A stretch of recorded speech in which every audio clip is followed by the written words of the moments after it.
pertanyaannya. Kenapa dari awal kita tidak tanya jawab saja? Masya Allah.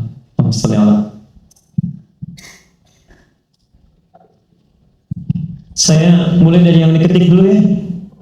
Ini sudah niat betul bertanya. Bismillahirrahmanirrahim.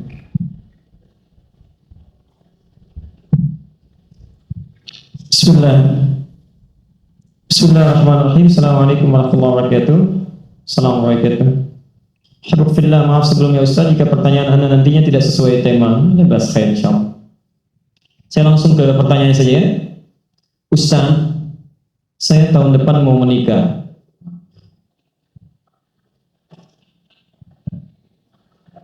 Masya Allah. Selalu pada begini.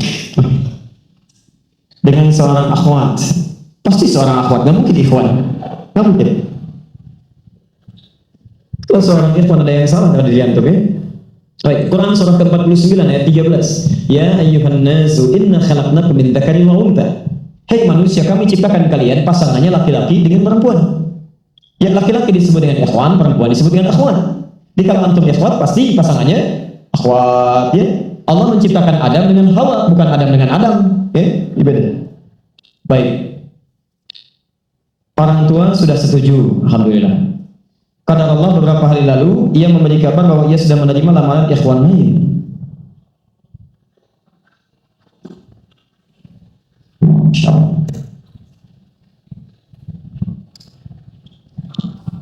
Baik, nasib. Padahal anak sudah sabar menunggu dia selama 4 tahun. Masya Allah. Luar biasa. Kita sudah capek-capek hampir 2 jam mendapatkan cahaya, antum jadi meredup lagi. Masya Allah. Saya sabar menunggu dia selama 4 tahun tanpa komunikasi. Ini masalahnya. Beri saya nasihat Ustaz agar saya bisa melupakan dia, agar anak bisa fokus kembali. Allahu Akbar. Agar saya bisa fokus kembali menghafal Al-Quran dan hadis. Ini ujiannya. Jadi pertanyaan saya, antum pengen menghafal Quran dan hadis atau pengen menikah? Baik. Quran surah ke-57 Al-Hadid ayat ke-22. Quran surah ke-2 Al-Baqarah ayat 286. Quran surah ke-3 Ali Imran ayat 142, posisi paling kiri sebelah atas. Saya mulai dari Quran surah Al-Hadid surah 57 ayat 22. Ma asaba min musibatin, tidak pernah ditetapkan satu kejadian, awas hati-hati, di bumi fil ardi wala fi anfusikum, atau menimpa dirimu, illa fi kitabin min qabli an nabraha, kecuali semua itu telah tertuliskan di dalam kitab sebelum semuanya nampak dalam kehidupan. Ayat ini ingin memberikan gambaran bahwa semua kejadian-kejadian yang terjadi di muka bumi ini, termasuk dalam terkait aktivitas kita, termasuk dalam pencarian jodoh kita, semuanya telah tertuliskan, diatur oleh Allah Subhanahu wa Ta'ala. Singkatnya, semua ada dalam aturan Allah.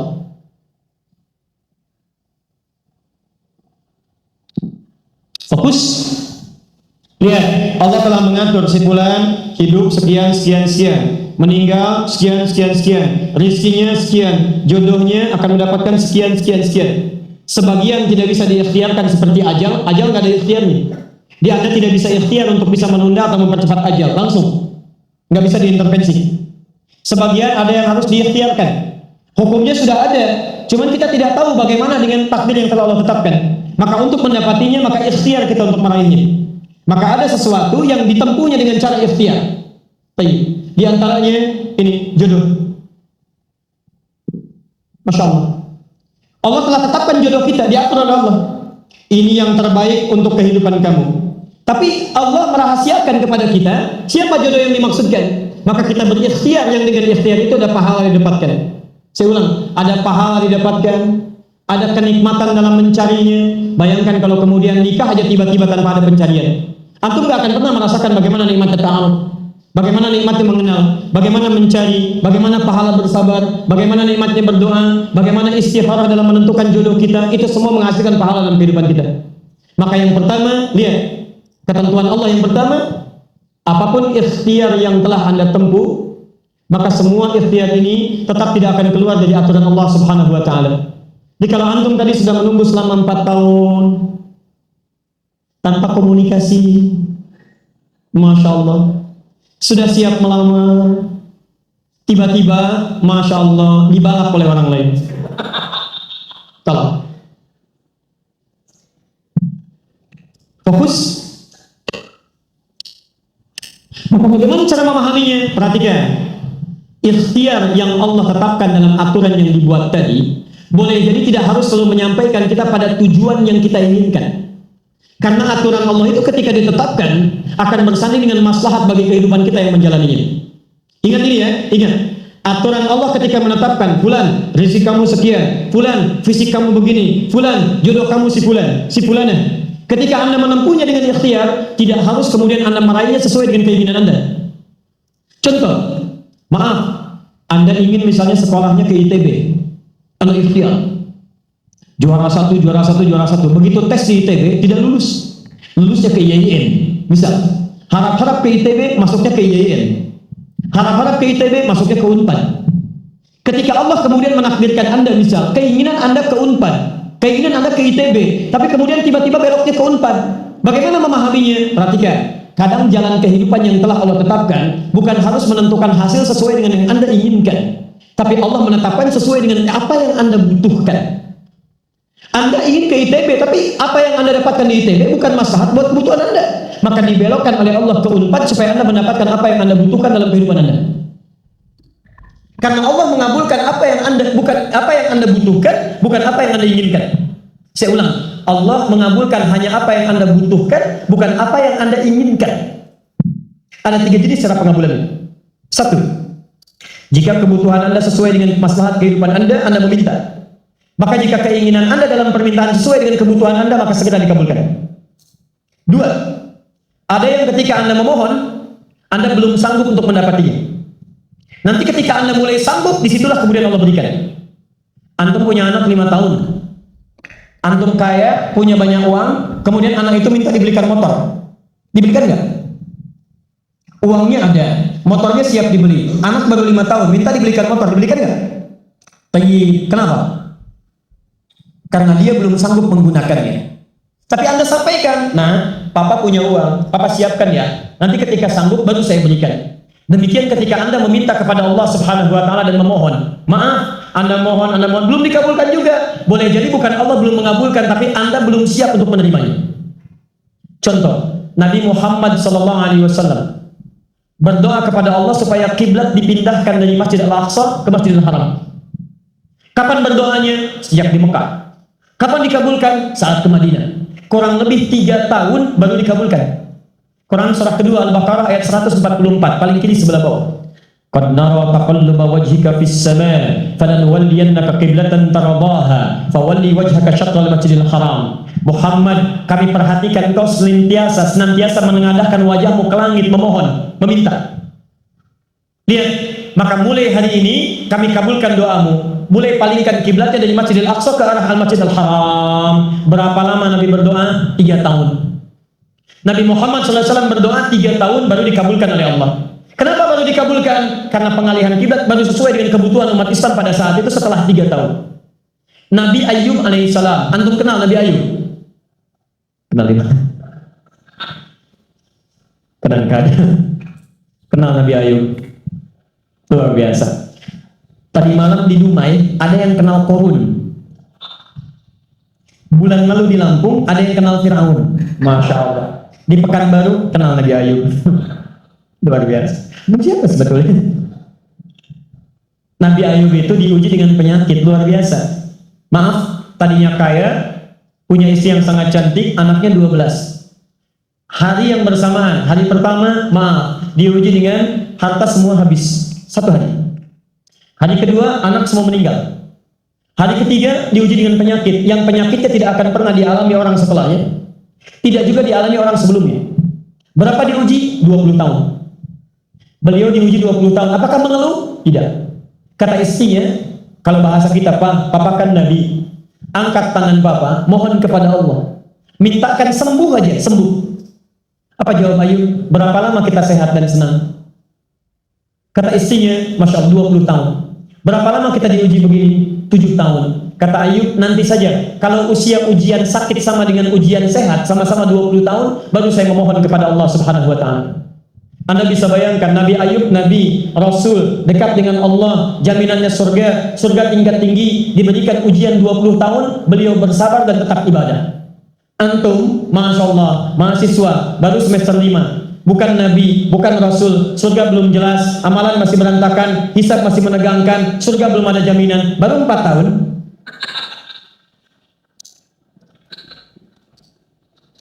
Itu yang terbaik buat antum. Yang terbaik. Jadi bukan berarti ketika Anda tidak mendapatkan dia, dunia hilang untuk Anda. Tidak. Banyak boleh jadi itu hanya titian ajaran dari Allah supaya Anda merasakan bagaimana nikmatnya ta'aruf. Supaya Anda belajar bagaimana mencari yang lebih baik lagi. Lihat kalimatnya, Quran surah ke-24 ayat 26. At-tayyibatu lit-tayyibin wat-tayyibuna lit-tayyibat al-khabithatu lil-khabithin sebelumnya wal khabithuna lil-khabithat. Yang baik akan ketemu yang baik lagi, yang kurang baik bertemu dengan yang kurang baik lagi. Menurut Anda, dia yang terbaik untuk Anda. Menurut Allah, dia bukan yang terbaik untuk Anda. Yang untuk Anda, ada yang lebih baik lagi. Anda mau menghafal Quran, Anda mau menghafal hadis, maka Allah akan kirimkan kepada Anda yang bisa menjaga Quran dan hadis Anda. Kalau dengan 4 tahun belum bisa menjadikan Anda mendapatkan yang terbaik, tunggu. Karena yang terbaik itu lebih daripada yang mulia akan mendapatkan masa yang cukup panjang. Al-Bukhari menulis hadis 16 tahun, kitabnya abadi. Orang menulis kitab 16 hari belum tentu abadi. Jadi ketika Anda diminta menunggu dalam masa yang cukup lama, sebetulnya bukan masanya yang ditunggu, tapi di balik penungguan itu bukankah di situ ada pahala? Tadi Anda katakan Anda rajin berdoa, bukankah di doa itu ada pahalanya? Anda rajin tahajud, Anda bersabar, Anda bermohon, Anda istighfar. Jadi yang diinginkan oleh Allah dalam penantian 4 tahun itu bukan Anda menikah dengan calon Anda sekarang, tapi Anda mendapatkan pahala yang berlimpah, dan dengan pahala itu Anda siapkan Quran Anda, hadis Anda untuk membimbing pasangan Anda berikutnya. Paham sampai sini? Baik, alhamdulillah. Jadi nggak usah kecewa ya, nggak usah kecewa. Baik, yang kedua, lihat kaidahnya supaya kita bisa sabar, ya, supaya bisa sabar. 2 Quran surah kedua ayat 286. La yukallifullahu nafsan illa Wus'aha. Tidak mungkin Allah menguji seorang hamba kecuali dia sanggup untuk mengatasi ini. Tidak mungkin Allah menguji seorang hamba kecuali dia sanggup untuk mengatasi ini. Kita tolong baca kalimat ini dengan baik ya. Kalau Anda sedang punya masalah, seberat apapun itu, yakinkan kata Al-Quran, tidak mungkin masalah ini diujikan kepada Anda kecuali Anda sanggup. Jadi kalau Anda tidak sanggup, mustahil ujian ini dititipkan pada Anda. Jadi kalau Anda sekarang bisa sedang punya ujian seberat apapun, itu tandanya cuman Anda yang sanggup, yang lain tidak sanggup. Makanya tidak diujikan kepada pemuda lain, cuman Anda, karena Anda yang sanggup menanggung bebannya. Orang lain mungkin sudah naik ke atas atap tuh, loncat, tidak. Anda tidak. Karena cuman Anda yang mampu, bukan orang lain. Ketika Anda mengatakan, ya Allah, kenapa mesti saya yang diuji? Kenapa mesti saya mengalami? Why me? Kata Allah, why not? Kenapa tidak? Cuman kamu yang mampu. Kamu yang harus dapatkan pahalanya, yang lain tidak. Cuman Anda yang jadi pemuda yang kuat, yang lain belum tentu. Tapi nggak usah terlampau bangga, langsung pulang dari sini bikin status. Memang cuman saya yang mampu. Masya Allah. Kata dia. Ya. Yang ketiga, tetap ikhtiar. Quran surah 49 ayat ke-13. Jadi jangan sampai, maaf, ya, peluang Anda tidak mendapatkan yang tadi Anda telah harapkan, menjadikan Anda putus dalam berikhtiar. Cari, masih banyak perempuan semuka bumi. Masa tidak ada yang cocok untuk Anda? Lihat, ya ayuhan nasu inna khalaqakum min dzakarin wa unsya wa untha wa ja'alnakum syu'uban wa qabail lita'arafu. Hai manusia, kami ciptakan engkau laki-laki, ada perempuan jodohmu, dan kami pisahkan berbeda-beda daerah. Ya, lihat syu'ub, beda daerah, RT, RW, lurah, kecamatan, kabupaten, sampai sedunia. Kalau nggak ketemu di satu RT, cari satu RW ya, yang nanya tadi. Kalau tidak ada satu RW, cari satu kampung. Masa nggak ada yang ketemu? Boleh menikah dengan perempuan sekampung? Tidak. Tidak. Masa sekampung mau dinikahi? Tidak. Batas paling maksimal 4. Sekampung tidak, pilih satu dari sekampung. Sekampung mau dinikahi, Masya Allah. Silakan cari ya. Anda tadi masih kuliah kan? Silakan cari. Barangkali ketemu di kampus ya. Boleh menikah dengan seorang anak yang sedang kuliah? Tidak sedang kuliah masa dinikahi, pulang dulu dari situ ya. Pulang dari kampus, baik-baik di rumah baru nikah. Ini di kampus mau dinikahi. Ya. Silakan. Gak ketemu misalnya, mohon maaf ya, satu kecamatan kabupaten. Gak ketemu beda provinsi. Anda orang Riau, mungkin jodoh Anda ada di Jawa, cari. Tahu. Gak ada di Jawa, ada di Sumatera, gak ada Sumatera, ada di Papua, luas. Indonesia terbentang 5.200.000 km persegi, luasnya. Kata Ahmad Mansur Surya Negara, pakar sejarah, dalam bukunya Api Sejarah, halaman ke-19, paragraf yang kedua, bagi 1-3, paling kanan sebelah atas. Luas Indonesia itu, daratnya 2 juta kilometer persegi, lautnya 3.200.000 kilometer persegi. Daratan dan lautan, Masya Allah, 5.200.000 kilometer persegi. Masa nggak ketemu? Pulaunya 13.677 pulau. Itu belum termasuk Pulau Gadung dan Pulau Gebang. Ada semua. Nggak ada di Asia Tenggara, nggak ada Asia Tenggara di Asia, nggak ada Asia Amerika, nggak ada Amerika di Eropa, nggak ada Eropa di Afrika. Masa nggak ada yang cocok? Kalau tidak ada, mungkin antum ahli surga, karena itu pun jodoh antum pun bidadari surga. Masya Allah. Tapi sebelum ke surga baiknya menikah dulu di dunia ya. Sebelum kiamat kurang 2 hari. Tuh, main aja ada pilihan, masa antum tidak ada? Orang sudah sama Linda, antum sama dia aja. Bismillahirrahmanirrahim. Mushaf apa yang cocok untuk tahsin? Mushaf tahsin, mushaf dibagi 3 bagian. 1, mushaf tajwid. Kedua, mushaf tafsir. Yang ketiga, mushaf tahfidz. Jadi kalau teman-teman ingin berinteraksi dengan Al-Quran, tolong fokuskan pada tujuannya dulu. Kalau Anda fokusnya untuk mempelajari baiknya bacaan, maka cari mushaf tajwid. Awas hati-hati, cari mushaf tajwid. Apa cirinya? Kalau saya lebih cepat ya, kalau ingin cepat mendapatkan mushaf tajwid, antum cari yang terbitan Menara Kudus itu, yang lokal, ya, yang Menara Kudus itu yang hurufnya agak gemuk-gemuk itu, ya. Nah, itu menurut kami itu paling bagus untuk tajwid. Tajwid, ya. Mohon maaf ya, mohon izin. Kalau dulu tahsin itu nggak ada, adanya tajwid. Karena tajwid itu mengajarkan Al-Quran dengan baik dan benar. Lihat di kitab Hidayatul Mustafid fi Ilmi Tajwid, halaman yang pertama paling kanan sebelah atas. At-tajwidu lughatan al-ityanu bil jayyid wasilahan ilmun yurafu bihi haqqahu mustahaqqahu min as-sifati wal hududi wa ghairi dhalika katarqiqi wa taqim wa nahwihima ma ghayatu ilmi tajwid ghayatuhu bulughun nihayati fi itqani lafzil qur'ani alamatu luqiyya min al-hadrati nabawiyyati as-sahiyyati wa qila ghayatuhu sanul lisani al khata'i fi kitabillahi ta'ala. Di belajar ilmu tajwid itu adalah belajar Al-Quran supaya bisa baca Al-Quran dengan baik, dengan benar, sesuai dengan yang ditunjukkan oleh Nabi SAW. Jadi kalau antum bisa belajar dengan baik dan benar, kenapa belajar dari yang salah? Kenapa muncul ilmu taksin? Karena ada sementara orang belajarnya salah. Makanya penting ditaksin lagi untuk diperbaiki. Jadi kalau anda ingin belajar dengan benar, cari mushaf tajwid.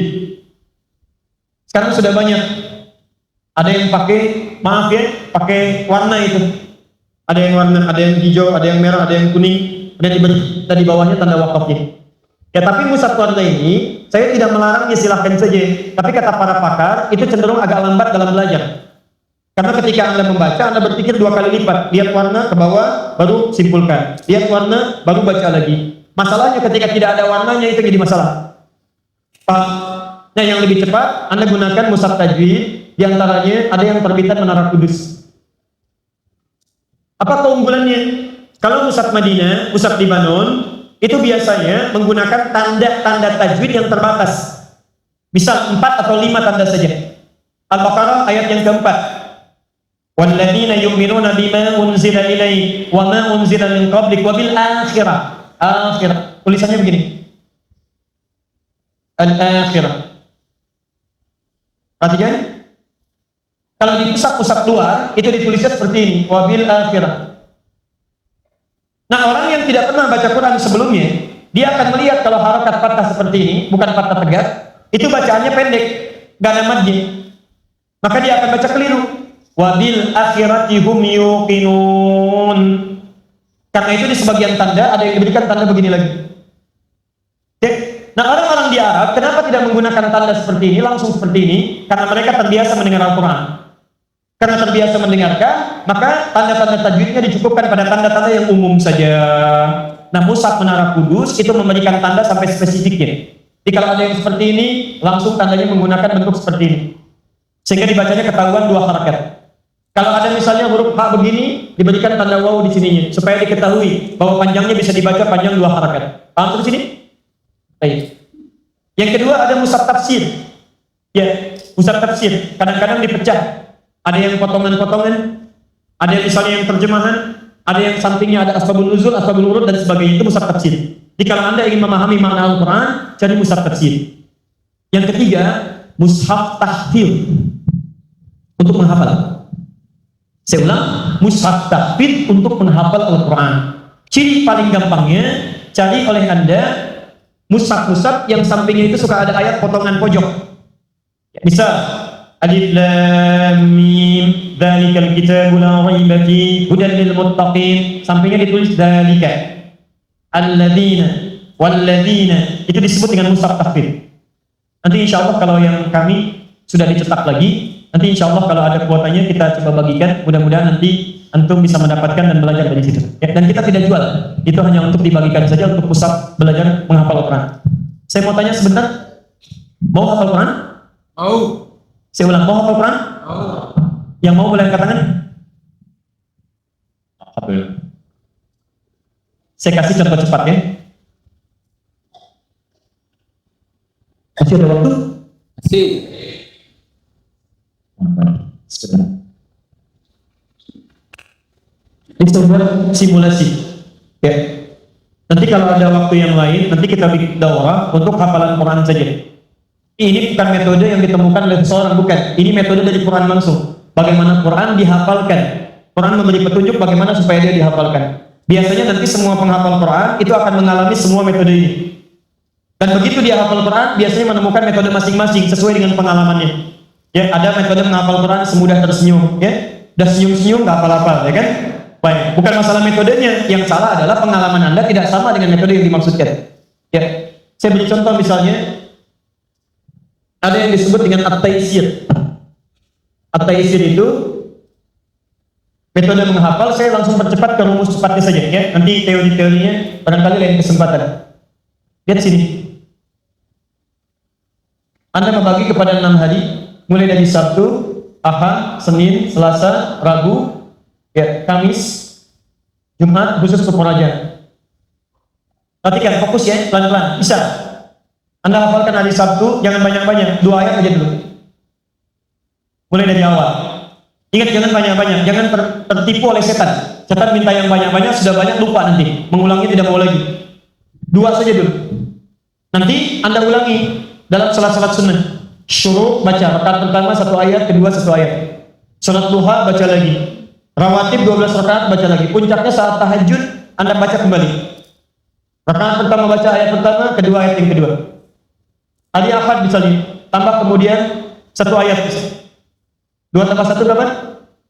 3. Baik. Dari 3 ini bisa baca rakaat pertama 2 ayat, rakaat kedua 1 ayat. Jadi berapa? 3 ayat. Baik. Selanjutnya Selasa misal, Anda tambahkan lagi 2 ayat lagi. Berapa? 5. Rakaat pertama 3 ayat, kedua 2 ayat.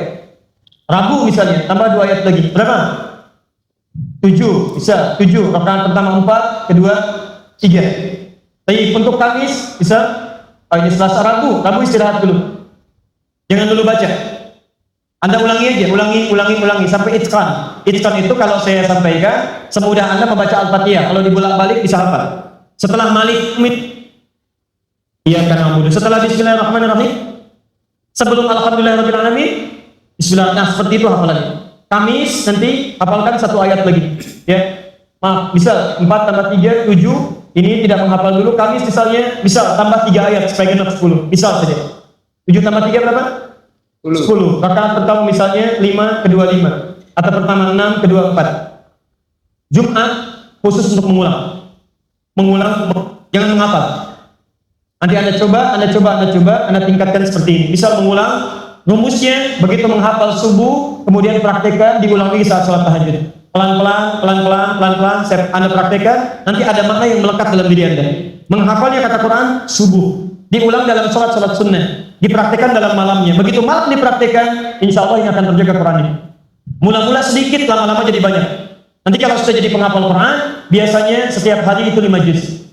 Mulai Sabtu 5 juz, Ahad 10 juz, Setiap selesai sholat, subuh 1 juz, asar, duhur 1 juz, asar 1 juz, isya 5 juz. Ini 10 juz, Senin 15 juz, Selasa 20 juz, Rabu 25 juz, Kamis 30 juz. Jumat tinggal berdoa saja kepada Allah Subhanahu wa taala. Nah, sekarang saya berikan contoh cepatnya misal. Mohon izin ya, kalau saya agak cepat sebab saya biasa. Pertama sendiri, kemudian angkat sendiri, nulis sendiri, ngapus juga sendiri, ya. Baik, antum tenang aja. Perhatikan sini. Saya berikan simulasinya. Lihat sini. 1, 2, 3, 4, 5. Lihat saya ajarkan cara cepat bagaimana menghafal Al-Quran dengan nomornya sekaligus. Perhatikan ya, pelan-pelan, fokus, siap. Baik, bismillah. Saya hitung, insya Allah antum nggak nyampe 5 menit sudah hafal 5 ayat dengan nomornya. Baik, saya mulai dari sekarang. Lihat sini, saya terangkan dulu, baru saya mulai cara menghafalnya. Saya tuliskan. Ini alif lam mim. Dzalikal kitabu la raiba fihi. Saya potong dzalika. Ayat 3-nya alladzina yu'minuna bil ghaib. Saya tuliskan alladzina. Ayat 4 walladzina yu'minuna bima unzila ilaik. Saya tuliskan walladzina. Ayat 5-nya ulaika ala hudan min rabbihim. Saya tuliskan ulaika. Baik, sekarang perhatikan. Nomor 1 alif lam mim, 2 dzalika, 3 alladzina, 4 walladzina, 5 ulaika. Kelihatan? Baik, sekarang perhatikan cara menghafalnya. Kalau Anda ingin mulai menghafal, bisa hafal kuat dari awal sampai dengan ke atasnya, maka mulai lihat dulu yang paling atas. Apa yang paling atas? Alif lam mim. Kalau saya sebutkan nomor berapa ini? Baik, kalau saya sebutkan 1, Anda sebutkan ayatnya. 1 apa? Baik, sekarang perhatikan. Kalau saya sebutkan ini 1, alif lam mim. Kemudian lihat yang selanjutnya, paling bawah, 5. Apa 5? Baik, 1 apa? 5 apa? Ah, sekarang lihat. Berarti kalau ada di antara ini, itu yang pertengahan. Anda hafal awalnya, Anda hafal ujungnya. Berarti pertengahannya itu 2, 3, atau 4. Sekarang perhatikan yang mirip-mirip. 1 apa? 5 apa? Sekarang perhatikan. 3 dengan 4. 3 alladzina. 3 4 tinggal pakai wawu walladzina. 4 apa? Baik, 3 apa? Tinggal 2 dzalika. Baik, ulangi. 1 apa? 5 apa? 3 apa? 4 apa? Baik, 2 apa? Baik. Menghadap ke sana. Bismillah. 1 Lam mim 5 ulaika 3 alladzina 2 dzalika 4. walladzina. Gak nyampe semenit. Saya hapus dulu ya. Namanya siapa sih? Syekh Rashid Syekh Rashid. Hafal Al-Quran? nomor 30 juz. 30 juz. Baik. Tahu sudah tadi. Alhamdulillah. Baik, untuk Syekh Rashid kami insya Allah berikan hadiah 5 juta untuk Syekh Rashid insya Allah. Baik, jazakumullah khair. Nanti kita transferkan ya. Baik, antum yang belum hafal, lihat fokus ini, saya tunjukkan.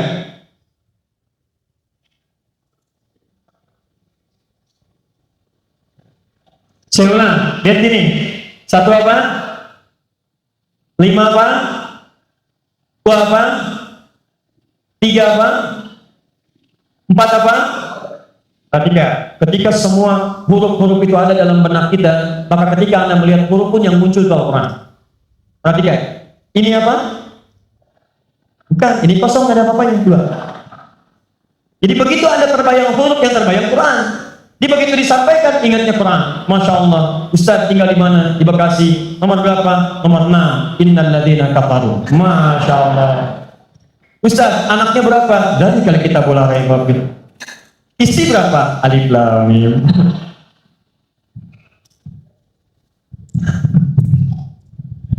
Terakhir ya.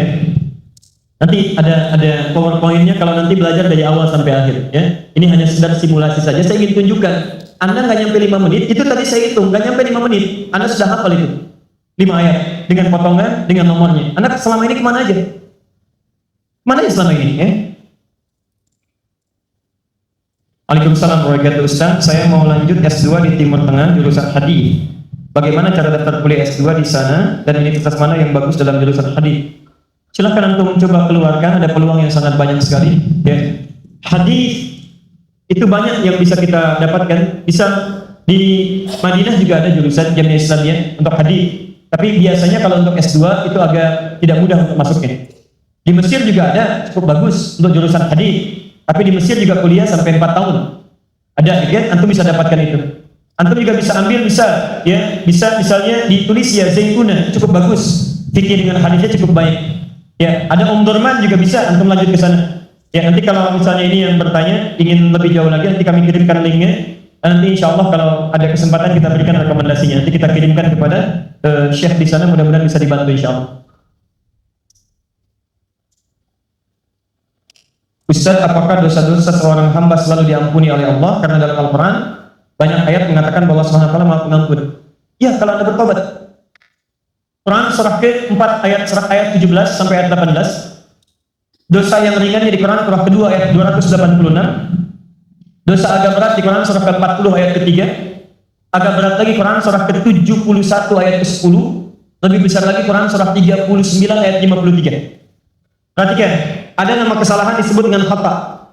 Ketika Anda berbuat salah, masih sedikit ringan, Allah ampuni. Sifat pengampunannya disebut dengan al-afu. Al-Baqarah Quran surah 2 ayat 286. Rabbana la tu'akhidna in nasina aw akhtana. Ketika Anda memohon ampunan, disampaikan dengan kalimat al-afu. Wa'fu anna. Al-afu sifat Allah memaafkan kesalahan Anda. Kemudian Anda lakukan dosa misalnya lebih daripada yang tadi, maka disebut dengan dzambun. Allah turunkan sifatnya namanya ghafir. Quran surah ke-40 ayat yang ketiga. Ghafirid dzambi wa qabilit taubi. Anda berbuat dosa lagi lebih banyak, maka disebut dengan dzunubun. Dzunub. Allah turunkan lagi sifat namanya ghaffar. Ghaffarun. Quran surah Nuh ayat yang ke-10. Faqultu astaghfiru rabbakum innahu kana ghaffara. Kenapa Nabi Nuh menyebut kalimat ghaffar? Karena umatnya mulai meningkat level dosanya. Maka kata Nabi Nuh, "Hei, kalian berbuat dosa sudah banyak, tapi Allah Maha Pengampun. Sebanyak apapun bertobat, Allah pasti akan terima." Lebih banyak dari yang tadi. Dzunubun ma'az zulmi, ada zalimnya. Seperti orang menghambat orang ke masjid. Ya, Quran surah kedua ayat ke-114. Wa man azlamu mimman mana'a masajidallahi ayyudkara fiha ismuhu wa sa'a fi kharabiha. Siapa yang lebih zalim dosanya dibandingkan yang menghambat orang ibadah ke masjid? Mau ke masjid dihambat, itu bukan cuma dosa tapi zalim. Maka ketika dia mau tobat, Allah turunkan kalimat yang keempat, ghafurun. Innallaha ghafurun rahim. Yang kelima, maaf, sudah mencegah orang ke masjid, sudah menggibahkan orang ke masjid, sudah juga mabuk, sudah juga tidak sholat, banyak dosanya, kemudian dia mau tobat, maka diturunkanlah kemudian nama yang terakhir, namanya israf. Israf itu berlebihan, dosanya banyak. Maka diturunkanlah sifat Allah yang kelima, yang mengampuni semua dosa yang berlebihan, namanya Rahim. Quran surah 39 Az-Zumar ayat ke-53. Qul ya ibadiyalladzina asrafu ala anfusihim la taqnatu min rahmatillah.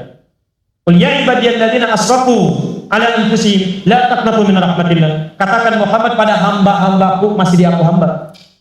Bapak punya anak, nakalnya luar biasa. Sudah mencederai rumah tangga, sudah membuat kehormatan Anda hilang, tiba-tiba kemudian diusir dari rumah, datang balik lagi mau minta maaf. Diterima enggak?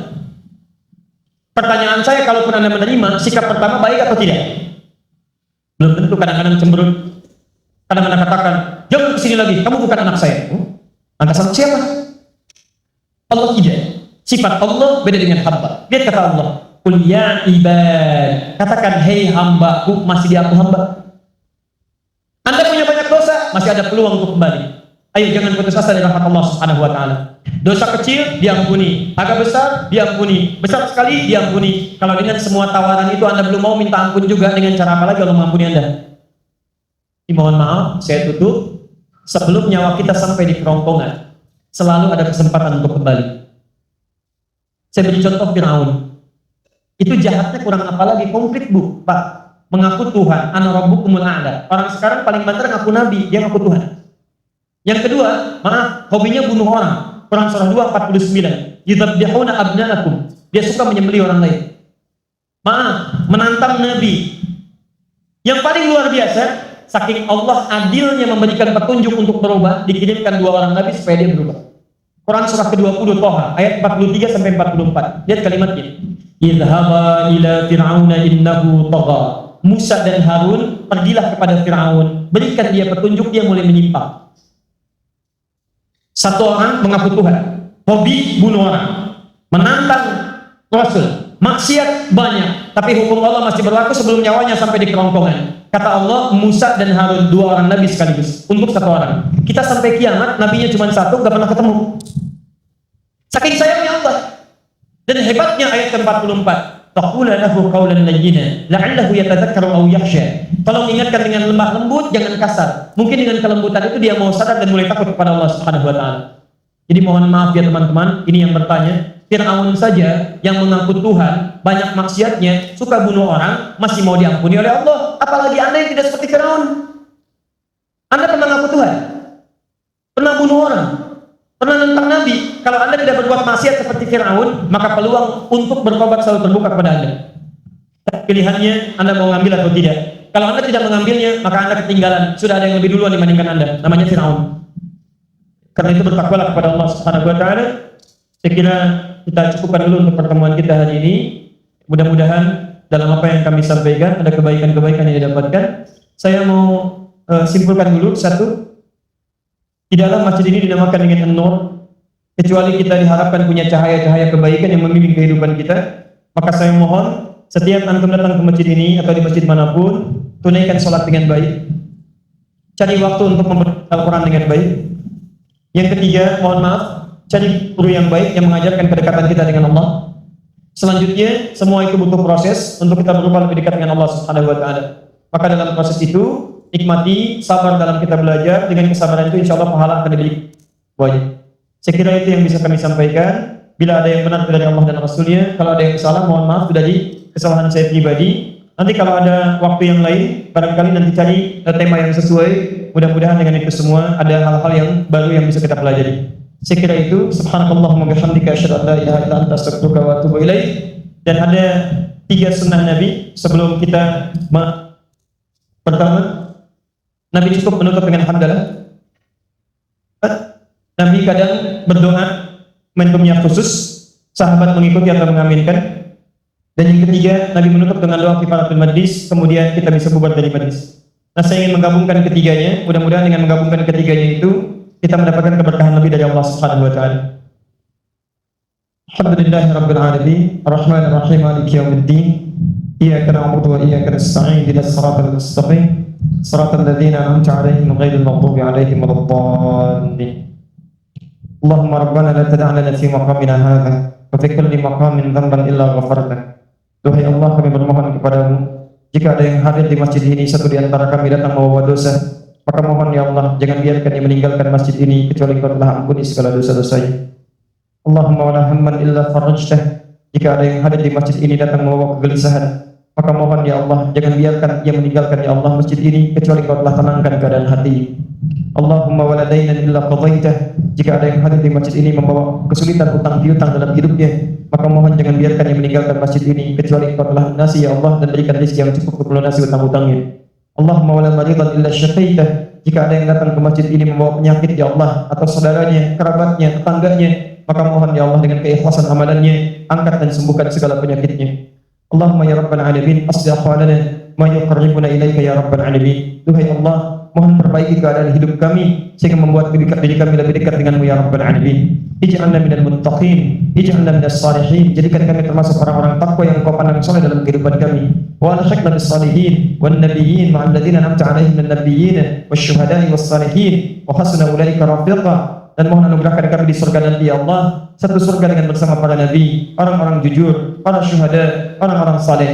Allahumma ya rabbal alamin, ati anfusana taqwaha wa zakkiha anta khairu man zakkaha anta waliyuha wa maulaha. Ij'al jam'ana hadza jam'an marhuma wa tafarraqana min ba'dihi tafarruqan maqsuma. Duhai Allah, jadikan pertemuan kami pertemuan yang penuh dengan berkah, dan bila pun kami mesti berpisah, jadikan perpisahan kami mengeratkan cinta dan kasih sayang di antara kami. Bi fadlika subhana rabbika rabbil izzati amma yasifun. Rabbana atina fid dunya hasanah fil akhirati hasanah wa qina adzabannar.